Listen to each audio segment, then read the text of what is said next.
നിയമാവർത്തനം അധ്യായം 22. നിന്റെ സഹോദരന്റെ കാളയോ ആടോ വഴിതെറ്റി അലയുന്നത് കണ്ടാൽ കണ്ടില്ലെന്ന് നടിച്ച് കടന്നു പോകരുത്. അതിനെ നിന്റെ സഹോദരന്റെ അടുക്കൽ തിരിച്ചെത്തിക്കണം. അവൻ സമീപസ്ഥനല്ലെങ്കിൽ അഥവാ നീ അവനെ അറിയുകയില്ലെങ്കിൽ അതിനെ വീട്ടിലേക്ക് കൊണ്ടുപോയി അവൻ അന്വേഷിച്ചു വരുന്നതുവരെ സൂക്ഷിക്കണം. അന്വേഷിച്ചു വരുമ്പോൾ തിരിച്ചു കൊടുക്കുകയും വേണം. അവന് നഷ്ടപ്പെട്ട കഴുത, വസ്ത്രം, മറ്റു സാധനങ്ങൾ ഇവയെ സംബന്ധിച്ച് നീ ഇപ്രകാരം ചെയ്യണം. ഒരിക്കലും സഹായം നിരസിക്കരുത്. നിന്റെ സഹോദരന്റെ കഴുതയോ കാളയോ വഴിയിൽ വീണ കിടക്കുന്നത് കണ്ടാൽ നീ മാറിപ്പോകരുത്. അതിനെ എഴുന്നേൽപ്പിക്കാൻ അവനെ സഹായിക്കണം. സ്ത്രീ പുരുഷന്റെയോ പുരുഷൻ സ്ത്രീയുടെയോ വേഷം അണിയരുത്. അപ്രകാരം ചെയ്യുന്നവർ നിന്റെ ദൈവമായ കർത്താവിന് നിന്ദ്യരാണ്. കുഞ്ഞുങ്ങളുടെയോ മുട്ടകളുടെയോ മേൽ തള്ളപ്പക്ഷി അടയിരിക്കുന്ന ഒരു പക്ഷിക്കൂട് വഴിയരികിലുള്ള ഏതെങ്കിലും വൃക്ഷത്തിലോ നിലത്തോ കാണാനിടയായാൽ കുഞ്ഞുങ്ങളോടുകൂടെ തള്ളയെ എടുക്കരുത്. തള്ളപ്പക്ഷിയെ പറന്നുപോകാൻ അനുവദിച്ചതിനു ശേഷം കുഞ്ഞുങ്ങളെ നിനക്കെടുക്കാം. നിനക്ക് നന്മയുണ്ടാകുന്നതിനും നീ ദീർഘനാൾ ജീവിച്ചിരിക്കുന്നതിനും വേണ്ടിയാണ് ഈ കൽപ്പന. നീ വീട് പണിയുമ്പോൾ പുരമുകളിൽ ചുറ്റും അരമതിൽ കെട്ടണം. അല്ലെങ്കിൽ ആരെങ്കിലും താഴേക്ക് വീണ് രക്തം ചിന്തിയ കുറ്റം നിന്റെ ഭവനത്തിന്മേൽ പതിച്ചേക്കാം. മുന്തിരിത്തോട്ടത്തിൽ മറ്റു വിത്തുകൾ വിതയ്ക്കരുത്. വിതച്ചാൽ വിള മുഴുവൻ നീ വിതച്ചതും മുന്തിരിയുടെ ഫലവും ദേവാലയത്തിലേക്ക് കണ്ടുകെട്ടും. കാളയെയും കഴുതയെയും ഒരുമിച്ച് പൂട്ടി ഉഴരുത്. രോമവും ചണവും ചേർത്ത നെയ്ത വസ്ത്രം ധരിക്കരുത്. നിന്റെ മേലങ്കിയുടെ നാലറ്റത്തും തൊങ്ങലുകൾ ഉണ്ടാകും. വിവാഹം ചെയ്ത് ഭാര്യയെ പ്രാപിച്ചതിനു ശേഷം അവളെ വെറുക്കുകയും അവളിൽ ദുർനടത്തം ആരോപിക്കുകയും ഞാൻ ഈ സ്ത്രീയെ ഭാര്യയായി സ്വീകരിച്ചു, എന്നാൽ അവളെ ഞാൻ സമീപിച്ചപ്പോൾ അവൾ കന്യകയായിരുന്നില്ല എന്ന് പറഞ്ഞ് അവൾക്ക് ദുർകീർത്തി വരുത്തുകയും ചെയ്താൽ അവളുടെ പിതാവും മാതാവും അവളെ പട്ടണവാതിൽക്കൽ ശ്രേഷ്ഠന്മാരുടെ അടുത്ത് കൊണ്ടുചെന്ന് അവളുടെ കന്യാത്വത്തിനുള്ള തെളിവ് കൊടുക്കണം. അവളുടെ പിതാവ് ഇപ്രകാരം പറയണം: ഞാൻ എൻ്റെ മകളെ ഇവന് ഭാര്യയായി നൽകി. അവൻ അവളെ വെറുക്കുകയും നിന്റെ മകൾ കന്യകയല്ലായിരുന്നു എന്ന് പറഞ്ഞ് അവളിൽ ദുർനടത്തം ആരോപിക്കുകയും ചെയ്യുന്നു. എന്നാൽ എൻ്റെ മകളുടെ കന്യാത്വത്തിനുള്ള തെളിവുകൾ ഇവയെല്ലാമാണെന്ന് പറഞ്ഞ് പട്ടണത്തിലെ ശ്രേഷ്ഠന്മാരുടെ മുൻപിൽ വസ്ത്രം വിരിച്ചു വയ്ക്കണം. അപ്പോൾ ആ പട്ടണത്തിലെ ശ്രേഷ്ഠന്മാർ കുറ്റക്കാരനെ പിടിച്ച് ചാട്ട കൊണ്ടടിക്കണം. ഇസ്രായേൽ കന്യകകളിൽ ഒരുവൾക്ക് ദുഷ്കീർത്തി വരുത്തി വെച്ചതിനാൽ അവനിൽ നിന്ന് 100 ശെക്കൽ വെള്ളി പിഴയായി വാങ്ങി യുവതിയുടെ പിതാവിന് കൊടുക്കണം. ജീവിതകാലം മുഴുവൻ അവൾ അവന്റെ ഭാര്യയായിരിക്കും. പിന്നീട് ഒരിക്കലും അവളെ ഉപേക്ഷിക്കരുത്. യുവതിയിൽ കന്യാത്വത്തിന്റെ അടയാളം കണ്ടില്ലെങ്കിൽ യുവതിയെ അവളുടെ പിതൃഭവനത്തിന്റെ വാതിൽക്കൽ കൊണ്ടുപോകുകയും അവളുടെ നഗരത്തിലെ പുരുഷന്മാർ അവളെ കല്ലെറിഞ്ഞു കൊല്ലുകയും ചെയ്യണം. എന്തെന്നാൽ പിതൃഗൃഹത്തിൽ വെച്ച് വേശ്യാവൃത്തി നടത്തി ഇവൾ ഇസ്രായേലിൽ തിന്മ പ്രവർത്തിച്ചു. അങ്ങനെ നിങ്ങളുടെ ഇടയിൽ നിന്ന് ആ തിന്മ നീക്കി കളയണം. അന്യന്റെ ഭാര്യയോടൊത്ത് ഒരുവൻ ശയിക്കുന്നത് കണ്ടുപിടിച്ചാൽ ഇരുവരെയും, സ്ത്രീയെയും പുരുഷനെയും വധിക്കണം. അങ്ങനെ ഇസ്രായേലിൽ നിന്ന് ആ തിന്മ നീക്കി കളയണം. അന്യപുരുഷനുമായി വിവാഹ വാഗ്ദാനം നടത്തിയ ഒരു കന്യകയെ പട്ടണത്തിൽ വെച്ച് ഒരുവൻ കാണുകയും അവളുമായി ശയിക്കുകയും ചെയ്താൽ ഇരുവരെയും പട്ടണവാതിൽക്കൽ കൊണ്ടുപോയി കല്ലെറിഞ്ഞു കൊല്ലണം. പട്ടണത്തിലായിരുന്നിട്ടും സഹായത്തിനു വേണ്ടി നിലവിളിക്കാതിരുന്നാൽ അവളും ആൾക്കാരന്റെ ഭാര്യയെ മാനഭംഗപ്പെടുത്തിയതിനാൽ അവനും വധിക്കപ്പെടണം. അങ്ങനെ ആ തിന്മ നിങ്ങളുടെ ഇടയിൽ നിന്ന് നീക്കി കളയണം. എന്നാൽ ഒരുവൻ അന്യപുരുഷന് വിവാഹ വാഗ്ദാനം ചെയ്തിരിക്കുന്ന ഒരു യുവതിയെ വയലിൽ വെച്ച് കാണുകയും അവളെ ബലാത്സംഗം ചെയ്യുകയും ചെയ്താൽ അവളോടുകൂടി ശയിച്ച പുരുഷൻ മാത്രം വധിക്കപ്പെടണം. യുവതിയെ നിങ്ങൾ ഒന്നും ചെയ്യരുത്. മരണശിക്ഷാർഹമായ ഒരു കുറ്റവും അവളിലില്ല. അയൽക്കാരനെ ആക്രമിച്ചു കൊല്ലുന്നത് പോലെയാണിത്. എന്തെന്നാൽ അവൾ വയലിലായിരിക്കുമ്പോഴാണ് അവൻ അവളെ കണ്ടത്. വിവാഹ വാഗ്ദാനം നടത്തിയ അവൾ സഹായത്തിനായി നിലവിളിച്ചെങ്കിലും അവളെ രക്ഷിക്കാൻ അവിടെ ആരുമില്ലായിരുന്നു. ഒരുവൻ വിവാഹ വാഗ്ദാനം നടത്തിയിട്ടില്ലാത്ത ഒരു കന്യകയെ കാണുകയും ബലം പ്രയോഗിച്ച് അവളോടുകൂടെ ശയിക്കുകയും അവർ കണ്ടുപിടിക്കപ്പെടുകയും ചെയ്താൽ അവൻ ആ യുവതിയുടെ പിതാവിന് 50 ശെക്കൽ വെള്ളി കൊടുക്കുകയും അവളെ ഭാര്യയായി സ്വീകരിക്കുകയും ചെയ്യണം. എന്തെന്നാൽ അവൻ അവളെ മാനഭംഗപ്പെടുത്തി. ഒരിക്കലും അവളെ ഉപേക്ഷിച്ചുകൂടാ. ആരും തൻ്റെ പിതാവിൻ്റെ ഭാര്യയെ പരിഗ്രഹിക്കരുത്. അവളെ അനാവരണം ചെയ്യുകയും അരുത്. വൃഷണം ഉടയ്ക്കപ്പെട്ടവനോ ലിംഗം ഛേദിക്കപ്പെട്ടവനോ കർത്താവിന്റെ സഭയിൽ പ്രവേശിക്കരുത്. വേശ്യാപുത്രൻ കർത്താവിന്റെ സഭയിൽ പ്രവേശിക്കരുത്. 10ാമത്തെ തലമുറ വരെ അവന്റെ സന്തതികളും കർത്താവിന്റെ സഭയിൽ പ്രവേശിക്കരുത്. അമോര്യരോ മൊവാബ്യരോ കർത്താവിന്റെ സഭയിൽ പ്രവേശിക്കരുത്. അവരുടെ 10ാമത്തെ തലമുറ പോലും കർത്താവിന്റെ സഭയിൽ പ്രവേശിക്കരുത്. എന്തെന്നാൽ നിങ്ങൾ ഈജിപ്തിൽ നിന്ന് പോരുന്ന വഴിക്ക് അവർ നിങ്ങൾക്ക് അപ്പവും വെള്ളവും തന്നില്ല. നിങ്ങളെ ശപിക്കാൻ വേണ്ടി മെസപ്പൊട്ടോമിയയിലെ പെത്തോറയിൽ നിന്ന് ബയോറിന്റെ മകനായ ബാലാമിനെ കൂലി കൊടുക്കുകയും ചെയ്തു. എങ്കിലും നിങ്ങളുടെ ദൈവമായ കർത്താവ് ബാലാമിന്റെ വാക്ക് കേട്ടില്ല. നിങ്ങളെ സ്നേഹിച്ചതുകൊണ്ട് അവന്റെ ശാപത്തെ അവിടുന്ന് അനുഗ്രഹമാക്കി മാറ്റി. ഒരു കാലത്തും അവർക്ക് ശാന്തിയോ നന്മയോ നിങ്ങൾ കാക്ഷിക്കരുത്. ഏദോമിരെ വെറുക്കരുത്, അവർ നിങ്ങളുടെ സഹോദരരാണ്. ഈജിപ്തുകാരെയും വെറുക്കരുത്, എന്തെന്നാൽ അവരുടെ രാജ്യത്ത് നിങ്ങൾ പരദേശികളായിരുന്നു. അവരുടെ 3ാം തലമുറയിലെ മക്കൾ കർത്താവിന്റെ സഭയിൽ പ്രവേശിച്ചു കൊള്ളട്ടെ. ശത്രുക്കൾക്കെതിരായി പാളയമടിക്കുമ്പോൾ നിങ്ങൾ എല്ലാ തിന്മകളിൽ നിന്ന് വിമുക്തരായിരിക്കണം. ആരെങ്കിലും അശുദ്ധനായി തീർന്നാൽ അവൻ പാളയത്തിന് പുറത്തു പോകട്ടെ, അകത്ത് പ്രവേശിക്കരുത്. സായാഹ്നമാകുമ്പോൾ കുളിച്ച് ശുദ്ധനായി സൂര്യാസ്തമയത്തിനു ശേഷം അവന് പാളയത്തിനകത്ത് വരാം. മലമൂത്ര വിസർജനത്തിനായി പാളയത്തിന് പുറത്ത് ഒരു സ്ഥലമുണ്ടായിരിക്കണം. ആയുധങ്ങളോടൊപ്പം നിനക്കൊരു പാരയും ഉണ്ടായിരിക്കണം. മലവിസർജനം ചെയ്യുമ്പോൾ കുഴിയുണ്ടാക്കി മലം മണ്ണിട്ട് മൂടാനാണത്. നിന്നെ സംരക്ഷിക്കാനും നിന്റെ ശത്രുക്കളെ നിനക്ക് ഏൽപ്പിച്ചു തരാനുമായി നിന്റെ ദൈവമായ കർത്താവ് പാളയത്തിലൂടെ സഞ്ചരിക്കുന്നുണ്ട്. ശുചിത്വമില്ലാത്ത എന്തെങ്കിലും നിങ്ങളുടെ ഇടയിൽ കണ്ട് അവിടുന്ന് നിന്നിൽ നിന്ന് അകന്നു പോകാതിരിക്കേണ്ടതിനായി പാളയം പരിശുദ്ധമായി സൂക്ഷിക്കണം. ഒളിച്ചോടി വന്ന് നിന്റെ അടുക്കൽ അഭയം തേടുന്ന അടിമയെ യജമാനന് ഏൽപ്പിച്ചു കൊടുക്കരുത്.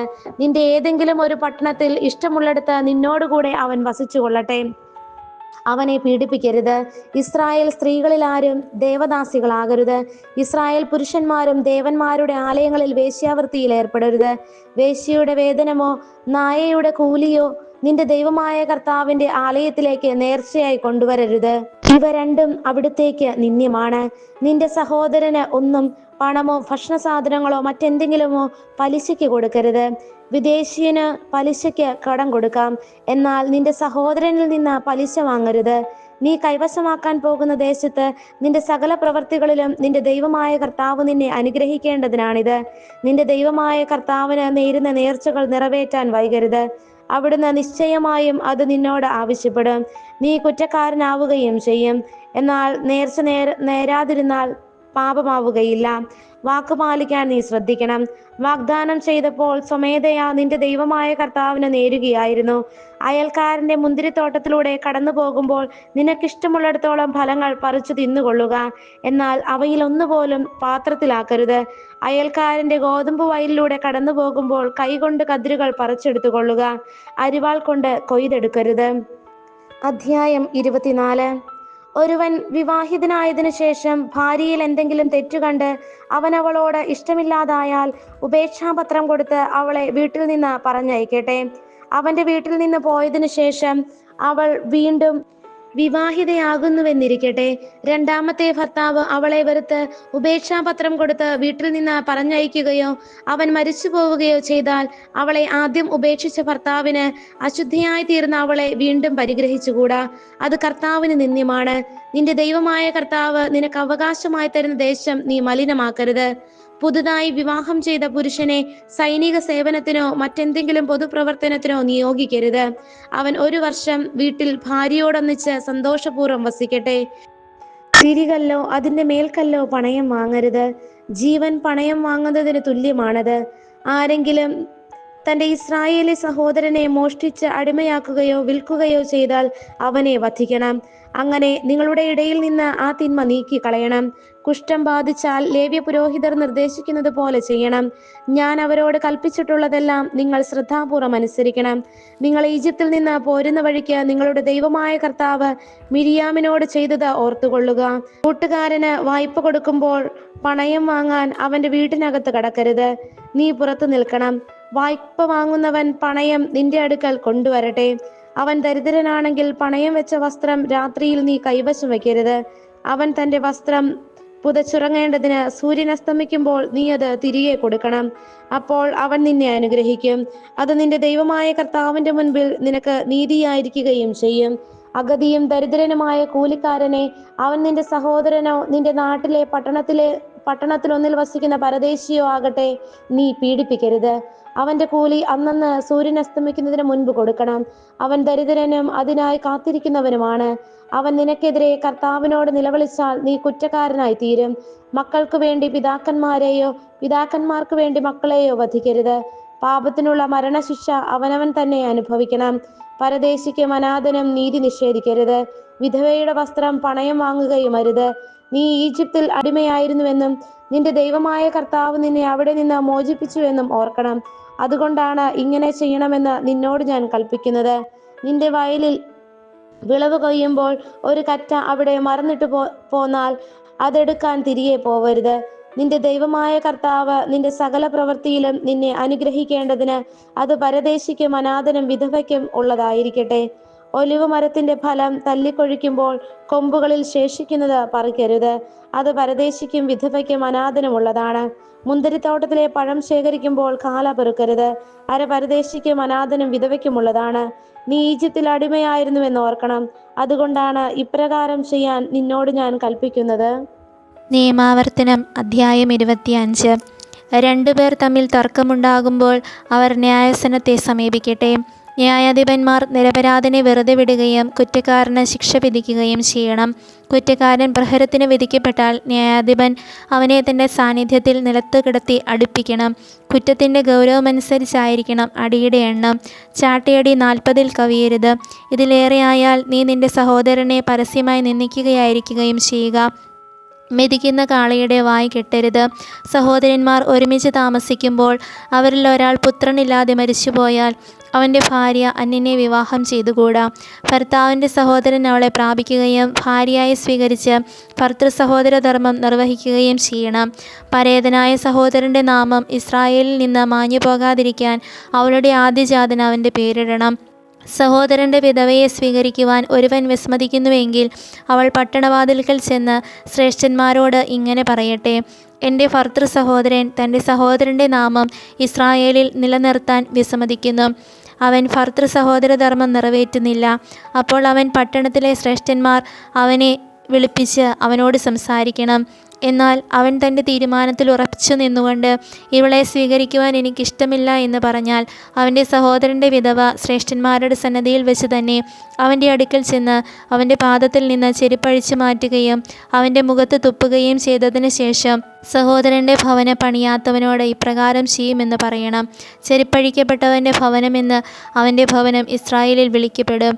പുരുഷന്മാർ തമ്മിൽ ശണ്ട കൂടുമ്പോൾ ഒരുവൻ്റെ ഭാര്യ തൻ്റെ ഭർത്താവിനെ വിടുവിക്കുന്നതിന് എതിരാളിയുടെ അടുത്ത് ചെന്ന് അവൻ്റെ ഗുഹ്യ അവയവത്തിൽ പിടിച്ചാൽ അവളുടെ കൈ വെട്ടിക്കളയണം.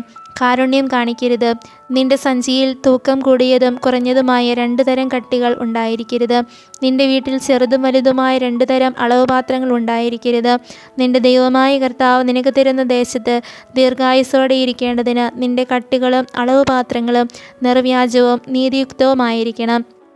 ഇത്തരം കാര്യങ്ങളിൽ നീതിരഹിതമായി പ്രവർത്തിക്കുന്നവരെല്ലാം നിന്റെ ദൈവമായ കർത്താവിന് നിന്ദിരാണ്. നീ ഈജിപ്തിൽ നിന്ന് പോന്നപ്പോൾ വഴിയിൽ വെച്ച് അമലേക്ക് നിന്നോട് ചെയ്തതെന്ത് എന്ന് ഓർത്തുകൊള്ളുക. ക്ഷീണിച്ച് തളർന്നിരുന്ന നിന്നെ അവൻ ദൈവഭയമില്ലാതെ വഴിയിൽ വെച്ച് പിന്നിൽ നിന്ന് ആക്രമിക്കുകയും പിൻനിരയിലുണ്ടായിരുന്ന ബലഹീനരെ വധിക്കുകയും ചെയ്തു. ആകയാൽ നിനക്ക് അവകാശമായി തരുന്ന ദേശത്ത് നിനക്ക് ചുറ്റുമുള്ള ശത്രുക്കളെ നശിപ്പിച്ച് നിന്റെ ദൈവമായ കർത്താവ് നിനക്ക് വിശ്രമം നൽകുമ്പോൾ അമലേക്കിൻ്റെ ഓർമ്മയെ ആകാശത്തിന് കീഴെ നിന്ന് ഉന്മൂലനം ചെയ്യണം. ഇത് നീ മറക്കരുത്. അധ്യായം 26. നിന്റെ ദൈവമായ കർത്താവ് നിനക്ക് അവകാശമായി തരുന്ന ദേശത്ത് ചെന്ന് അത് കൈവശമാക്കി അതിൽ വാസമർപ്പിക്കുമ്പോൾ അവിടെ നിന്റെ നിലത്തുണ്ടാകുന്ന എല്ലാ വിളവുകളുടെയും ആദ്യഫലത്തിൽ നിന്ന് കുറെ എടുത്ത് ഒരു കുട്ടയിലാക്കി നിന്റെ ദൈവമായ കർത്താവ് തൻ്റെ നാമം സ്ഥാപിക്കാൻ തിരഞ്ഞെടുക്കുന്ന സ്ഥലത്തേക്ക് കൊണ്ടുപോകണം. അന്ന് ശുശ്രൂഷ ചെയ്യുന്ന പുരോഹിതൻ്റെ അടുത്ത് ചെന്ന് നീ ഇപ്രകാരം പറയണം: ഞങ്ങൾക്ക് തരുമെന്ന് കർത്താവ് ഞങ്ങളുടെ പിതാക്കന്മാരോട് വാഗ്ദാനം ചെയ്തിരുന്ന സ്ഥലത്ത് ഞാൻ വന്നിരിക്കുന്നുവെന്ന് നിന്റെ ദൈവമായ കർത്താവിനോട് ഞാൻ ഇന്ന് ഏറ്റുപറയുന്നു. പുരോഹിതൻ ആ കുട്ട നിന്റെ കയ്യിൽ നിന്ന് വാങ്ങി നിന്റെ ദൈവമായ കർത്താവിൻ്റെ ബലിപീഠത്തിന് മുൻപിൽ വയ്ക്കട്ടെ. പിന്നീട് നിന്റെ ദൈവമായ കർത്താവിൻ്റെ സന്നദ്ധിയിൽ നീ ഇങ്ങനെ പറയണം: അലയുന്ന ഒരു അരമായനായിരുന്നു എൻ്റെ പിതാവ്. ചുരുക്കം പേരോടുകൂടെ അവൻ ഈജിപ്തിൽ ചെന്ന് അവിടെ പരദേശിയായി പാർത്തു. അവിടെ അവൻ മഹത്വം ശക്തവും അസംഖ്യവുമായ ഒരു ജനമായി വളർന്നു. എന്നാൽ ഈജിപ്തുകാർ ഞങ്ങളോട് ക്രൂരമായി പെരുമാറുകയും ഞങ്ങളെ മർദ്ദിക്കുകയും ഞങ്ങളെക്കൊണ്ട് അടിമവേല എടുപ്പിക്കുകയും ചെയ്തു. അപ്പോൾ ഞങ്ങൾ ഞങ്ങളുടെ പിതാക്കന്മാരുടെ ദൈവമായ കർത്താവിനോട് നിലവിളിച്ചപേക്ഷിച്ചു. അവിടുന്ന് ഞങ്ങളുടെ നിലവിളി കേട്ടു. ഞങ്ങൾ അനുഭവിക്കുന്ന നിന്ദയും ക്ലേശവും മർദ്ദനവും അവിടുന്ന് കണ്ടു. ശക്തമായ കരം നീട്ടി ഭീതിജനകമായ അടയാളങ്ങളും അത്ഭുതങ്ങളും പ്രവർത്തിച്ച് കർത്താവ് ഞങ്ങളെ ഈജിപ്തിൽ നിന്ന് മോചിപ്പിച്ചു. ഇവിടേക്ക് കൂട്ടിക്കൊണ്ടുവന്ന് തേനും പാലും ഒഴുകുന്ന ഈ ദേശം ഞങ്ങൾക്ക് തരികയും ചെയ്തു. ആകയാൽ കർത്താവേ, ഇതാ അവിടുന്ന് എനിക്ക് തന്നിട്ടുള്ള നിലത്തിൻ്റെ ആദ്യഫലം ഞാനിപ്പോൾ കൊണ്ടുവന്നിരിക്കുന്നു. അനന്തരം കുട്ട നിന്റെ ദൈവമായ കർത്താവിൻ്റെ സന്നിധിയിൽ വെച്ച് അവിടുത്തെ ആരാധിക്കണം. അവിടുന്ന് നിങ്ങൾക്കും കുടുംബങ്ങൾക്കും തന്നിട്ടുള്ള എല്ലാ നന്മയെയും പ്രതി നിങ്ങളും ലേവ്യരും നിങ്ങളുടെ മധ്യയുള്ള പരദേശിയും സന്തോഷിക്കണം. ദശാംശത്തിൻ്റെ വർഷമായ 3-ാം വർഷം എല്ലാ വിളവുകളുടെയും ദശാംശം എടുത്ത് നിന്റെ പട്ടണത്തിലുള്ള ലേവ്യർക്കും പരദേശികൾക്കും അനാഥർക്കും വിധവകൾക്കും നൽകണം. അവർ ഭക്ഷിച്ച് തൃപ്തരാകുമ്പോൾ നിന്റെ ദൈവമായ കർത്താവിൻ്റെ മുൻപിൽ ഇപ്രകാരം പറയണം: അങ്ങ് എനിക്ക് നൽകിയിട്ടുള്ള കൽപ്പനകളെല്ലാം അനുസരിച്ച് അവിടത്തേക്ക് സമർപ്പിക്കപ്പെട്ടവയെല്ലാം എൻ്റെ വീട്ടിൽ നിന്ന് കൊണ്ടുവന്ന് ലേവ്യനും പരദേശിക്കും അനാഥനും വിധവയ്ക്കും ഞാൻ കൊടുത്തിരിക്കുന്നു. ഞാൻ അങ്ങയുടെ കൽപ്പനയൊന്നും ലംഘിക്കുകയോ മറന്നുകളയുകയോ ചെയ്തിട്ടില്ല. എൻ്റെ വിലാപവേളയിൽ അതിൽ നിന്ന് ഭക്ഷിച്ചിട്ടില്ല. അശുദ്ധനായിരുന്നപ്പോൾ അതിൽ ഞാൻ സ്പർശിച്ചിട്ടില്ല. മരിച്ചവന് വേണ്ടി അതിൽ നിന്ന് ഒന്നും കൊടുത്തിട്ടുമില്ല. ഞാൻ എൻ്റെ ദൈവമായ കർത്താവിൻ്റെ വാക്ക് കേട്ട് അവിടുന്ന് എന്നോട് കൽപ്പിച്ചതുപോലെ ചെയ്തിരിക്കുന്നു. അങ്ങ് വസിക്കുന്ന വിശുദ്ധ സ്ഥലമായ സ്വർഗത്തിൽ നിന്ന് കടാക്ഷിക്കണമേ. അങ്ങയുടെ ജനമായ ഇസ്രായേലിനെയും ഞങ്ങളുടെ പിതാക്കന്മാരോട് ചെയ്ത ശബ്ദമനുസരിച്ച് അങ്ങ് ഞങ്ങൾക്ക് നൽകിയ നാടായ പാലും തേനും ഒഴുകുന്ന ഈ ദേശത്തെയും അനുഗ്രഹിക്കണമേ. ഈ ചട്ടങ്ങളും വിധികളും ആചരിക്കുവാൻ ഇന്നേ ദിവസം നിന്റെ ദൈവമായ കർത്താവ് നിന്നോട് കൽപ്പിക്കുന്നു. നീ അവയെ പൂർണ്ണ ഹൃദയത്തോടും പൂർണ്ണ ആത്മാവോടും കൂടെ ശ്രദ്ധാപൂർവം കാത്തുപാലിക്കണം. കർത്താവാണ് നിന്റെ ദൈവമെന്നും നീ അവിടുത്തെ മാർഗത്തിലൂടെ ചരിക്കുകയും അവിടുത്തെ ചട്ടങ്ങളും കൽപ്പനകളും നിയമങ്ങളും അനുസരിക്കുകയും അവിടുത്തെ സ്വരം ശ്രവിക്കുകയും ചെയ്യുമെന്നും ഇന്ന് നീ പ്രഖ്യാപിച്ചിരിക്കുന്നു. തൻ്റെ വാഗ്ദാനമനുസരിച്ച് നീ തൻ്റെ പ്രത്യേക ജനമാണെന്നും തൻ്റെ കൽപ്പനകളെല്ലാം അനുസരിക്കണമെന്നും ഇന്ന് കർത്താവ് നിന്നോട് പ്രഖ്യാപിച്ചിരിക്കുന്നു. മാത്രമല്ല, താൻ സൃഷ്ടിച്ച സകല ജനതകൾക്കും ഉള്ളതിനേക്കാൾ ഉന്നതമായ നാമവും ബഹുമതിയും അവിടുന്ന് നിങ്ങൾക്ക് നൽകും. അവിടുന്ന് അരുളി ചെയ്തിട്ടുള്ളതുപോലെ നിന്റെ ദൈവമായ കർത്താവിന് നീ ഒരു വിശുദ്ധ ജനമായിരിക്കുകയും ചെയ്യും.